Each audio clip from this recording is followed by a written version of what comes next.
Halo semuanya, perkenalkan saya Digigirl 30. Di sini saya akan melaporkan hasil investigasi saya terhadap topik 1, yaitu dampak informasi sosial. Dampak sosial informatika adalah pengaruh yang ditimbulkan oleh perkembangan teknologi informasi dan komunikasi terhadap kehidupan sosial masyarakat, baik dalam aspek positif maupun negatif. Contoh kasus dari topik 1 adalah pembelajaran online di tengah COVID-19. Analisis kasus dari contoh kasus adalah pandemi COVID-19 memaksa masyarakat merefleksikan makna hidup di tengah perubahan drastis. Physical distancing mengharuskan pembelajaran dari rumah dengan teknologi yang mengejutkan banyak pihak. Meski teknologi sudah diterapkan sebelumnya, pembelajaran online tetap menimbulkan dampak negatif, seperti berkurangnya pemahaman siswa. Solusinya adalah 1. Menggunakan platform pembelajaran online. 2. Meningkatkan kemampuan guru. 3. Mengembangkan konten pembelajaran digital. Sekian dari saya. Terima kasih. Halo semuanya, perkenalkan saya Digigirl 8. Di sini saya akan melaporkan hasil investigasi saya terhadap topik 1, yaitu dampak informasi sosial.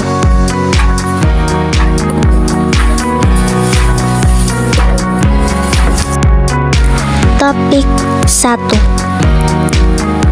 Definisi efek dari informatika yang memungkinkan orang untuk mengakses informasi dari seluruh dunia dengan mudah dan cepat. Contoh kasus, dampak sosial informatika. Analisis kasus pada rapat kerja Komisi DPR RI dan Kementerian Kominfo RI itu untuk insiden pelanggaran data pribadi yang terjadi pada Carousel, Lazada, dan forum Mobile Legends, Kemkominfo menerima laporan dari PSI. Sementara itu, terkait kebocoran data pada My Pertamina dan Peduli Lindungi, Menkominfo menduga dilakukan oleh akun Jorka. Menkominfo menerima laporan insiden kebocoran data ini dari Kemenkes pada 17 November 2022 silam. Solusi 1. Menggunakan firewall. 2. Menggunakan sistem deteksi intrusi. 3. Menggunakan teknologi VPN. 4. Menggunakan sistem manajemen keamanan. 5. Menggunakan layanan keamanan cloud. Halo semuanya, perkenalkan saya Digigirl 16. Di sini saya akan melaporkan hasil investigasi saya terhadap topik 2, yaitu tentang jenis ruang publik dan ekosistem media digital.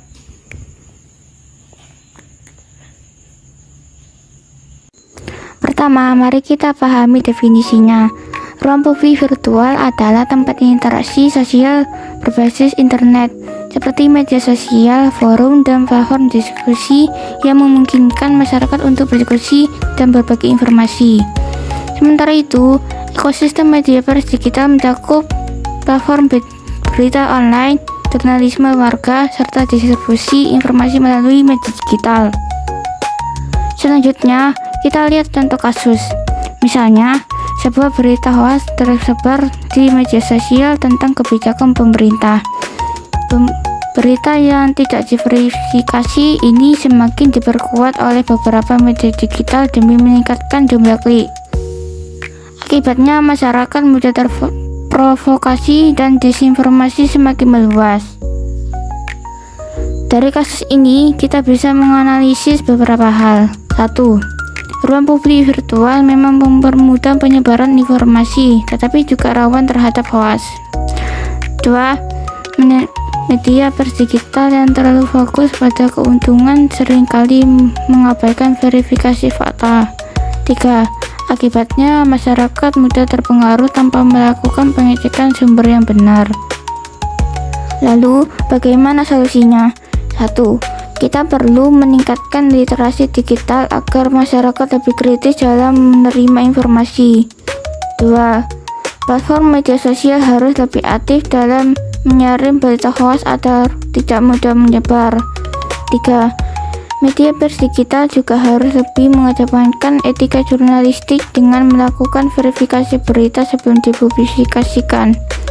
Itulah penjelasan singkat mengenai jenis ruang publik virtual dan ekosistem media digital. Semoga bermanfaat dan bisa meningkatkan kesadaran kita dalam memilah informasi di era digital ini. Terima kasih. Halo semuanya, saya di Sigril 013 mau melaporkan topik 2.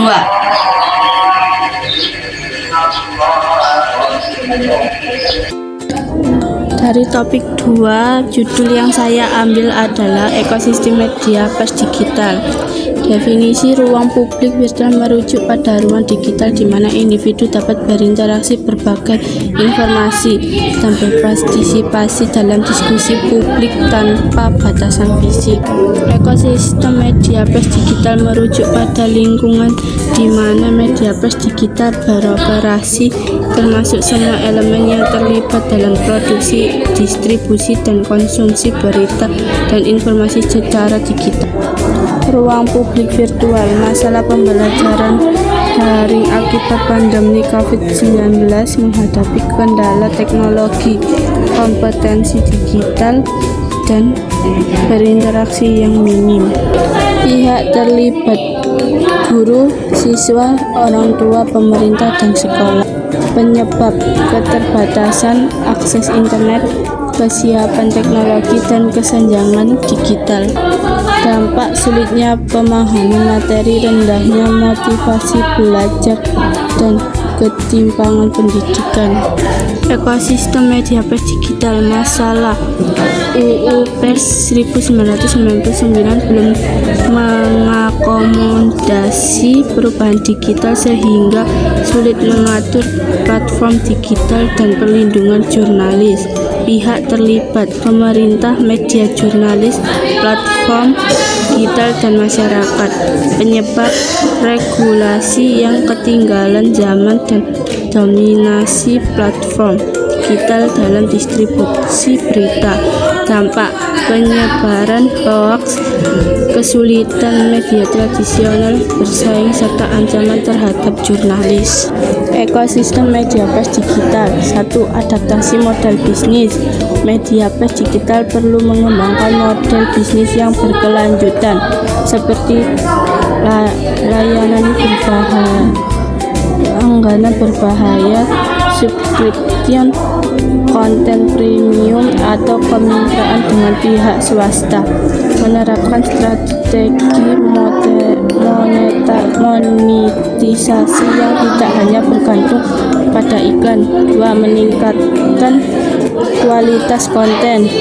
Fokus pada produksi konten yang mendalam, akurat, dan relevan untuk membedakan diri dari kompetitor. Menggunakan teknologi seperti data jurnalis untuk menyajikan berita yang lebih berbasis fakta.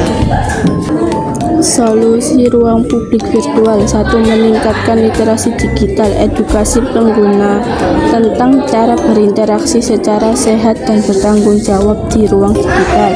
Meningkatkan pemahaman tentang bahayanya menyebarkan hoaks, ujaran kebencian, dan konten negatif lainnya. 2. Regulasi yang lebih baik. Pemerintah dan platform digital perlu bekerja sama untuk menciptakan regulasi yang melindungi kebebasan berekspresi sekaligus mencegah penyalahgunaan ruang publik virtual. Menerapkan ekosistem verifikasi identitas untuk mengurangi akun anonim yang sering digunakan untuk menyebarkan konten negatif. Halo semuanya, perkenalkan saya DC Girl 10. Di sini saya akan melaporkan hasil investigasi saya terhadap topik 3, yaitu kredibilitas sumber digital serta perbedaan fakta dan opini. Topik 3. Kredibilitas sumber digital serta perbedaan fakta dan opini. Definisi: kredibilitas sumber informasi digital adalah tingkat kepercayaan yang diberikan kepada informasi yang berasal dari sumber digital. Fakta adalah suatu yang benar-benar terjadi, nyata, dan dapat dibuktikan. Fakta dapat berupa keadaan, peristiwa, atau hal yang dapat ditangkap oleh indera manusia. Opini adalah sebuah gagasan atau pikiran untuk menerangkan preferensi atau kecenderungan tertentu terhadap ideologi dan perspektif yang memiliki sifat tidak objektif. Analisis: pada 2021, hoaks tentang bahaya makan durian setelah vaksin COVID-19 menyebar di Indonesia via WhatsApp dan Facebook. Kurangnya edukasi dan ketakutan membuat masyarakat mudah percaya tanpa verifikasi. Lembaga kesehatan pun harus meluruskan informasi ini. Solusi: 1. Edukasi literasi digital. Pemerintah dan lembaga kesehatan perlu mengadakan kampanye untuk mengedukasi masyarakat tentang cara memverifikasi informasi. 2. Klarifikasi dari lembaga resmi. WHO dan Kementerian Kesehatan Indonesia menyatakan bahwa tidak ada larangan khusus terkait konsumsi makanan tertentu setelah vaksinasi. 3. Pemantauan media sosial. Platform digital perlu memperketat pengawasan terhadap penyebaran informasi palsu. 4. Peningkatan kesadaran masyarakat. Ajarkan masyarakat untuk hanya mengandalkan informasi dari sumber terpercaya, seperti situs resmi pemerintah atau tenaga medis profesional. Halo semuanya, di sini saya di Sigel 7 akan melaporkan hasil investigasi topik 3, yaitu kredibilitas sumber informasi digital. Topik 3. Kredibilitas sumber informasi digital serta perbedaan fakta dan opini.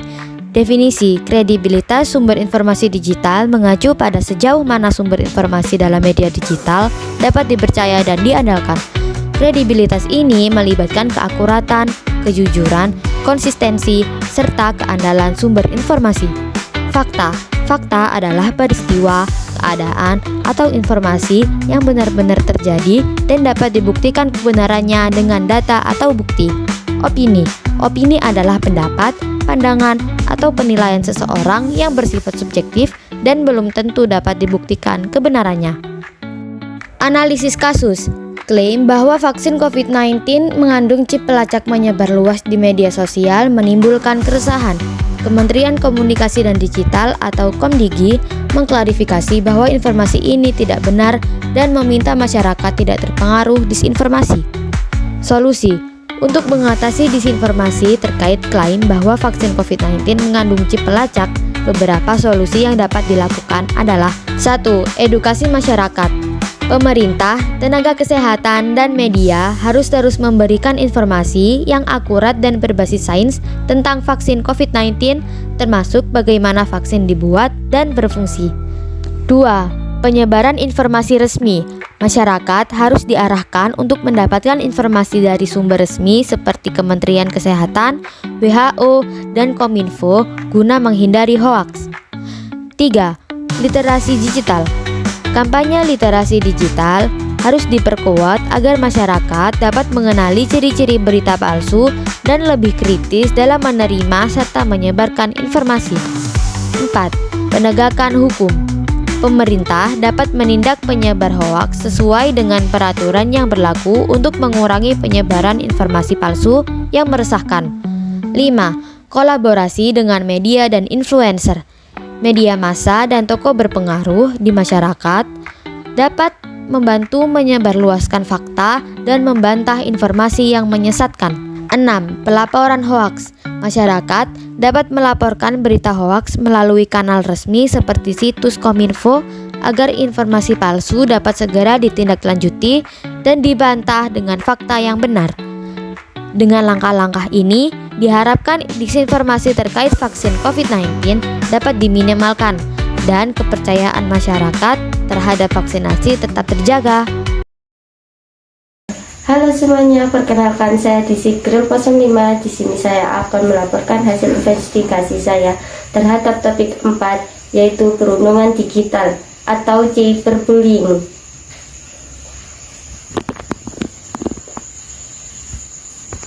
Definisi dari cyberbullying adalah tindakan perundungan yang dilakukan secara online melalui media sosial, platform chatting, atau game online. Perilaku ini dilakukan secara sengaja untuk menyakiti orang lain. Contoh kasus dari berita tersebut adalah Stop Bullying. Analisis kasus dari berita tersebut adalah kasus ini bukan sekedar perundungan, tetapi pelecehan ekstrim yang berujung pada depresi dan kematian korban. Pembiaran dari lingkungan memperparah situasi, sementara cyberbullying memperkuat tekanan mental.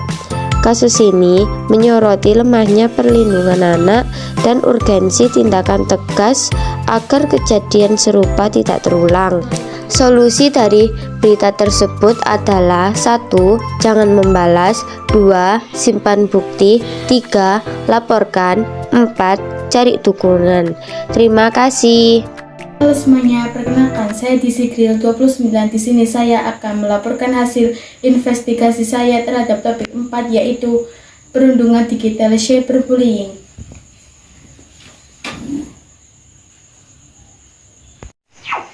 Pertama, definisi. Cyberbullying merupakan mengacu pada penyalahgunaan teknologi informasi dengan tujuan untuk melecehkan orang lain. Contoh kasus Iman Khelif. Gugatan cyberbullying dapat melintasi batas negara. Analisis kasus yaitu kasus cyberbullying atau perundungan online berunsur asing terhadap orang atau badan hukum dapat menjadi alasan diajukan tuntutan pidana atau gugatan perdata, termasuk mediasi yang masuk domain hukum perdata internasional. Perhelatan Olimpiade 2024 telah selesai. Di Paris, atlet-atlet dari berbagai negara menunjukkan hasil kerja kerasnya. Sejumlah rekor baru ditorehkan, tak sedikit atlet yang harus menunda kegembiraan karena cedera menggagalkan perolehan medali. Namun di antara dukungan masyarakat internasional terhadap atlet-atlet tersebut terjadi kegaduhan berbasis online terkait petinju Aljazair atau Iman Khelif. Saat itu, Khelif dinyatakan sebagai pemenang atas laga melawan Angel Carini, petinju Italia. Pertandingan tersebut selesai dalam waktu 46 detik karena Carini mundur. Ia terlihat menangis keluar dari ring. Ia mengatakan sebenarnya ia tidak ingin menyerah, tapi satu tinju dari Khelif terlalu sakit. Solusinya: 1. Edukasi dan kesadaran, 2. Peran orang tua dan guru, 3. Peran platform digital, 4. Dukungan psikologis, 5. Regulasi dan penegakan hukum, 6. Pemberdayaan korban, 7. Teknologi dan inovasi, 8. Peran sekolah dan institusi pendidikan. Sekian dari saya. Wassalamualaikum warahmatullahi wabarakatuh.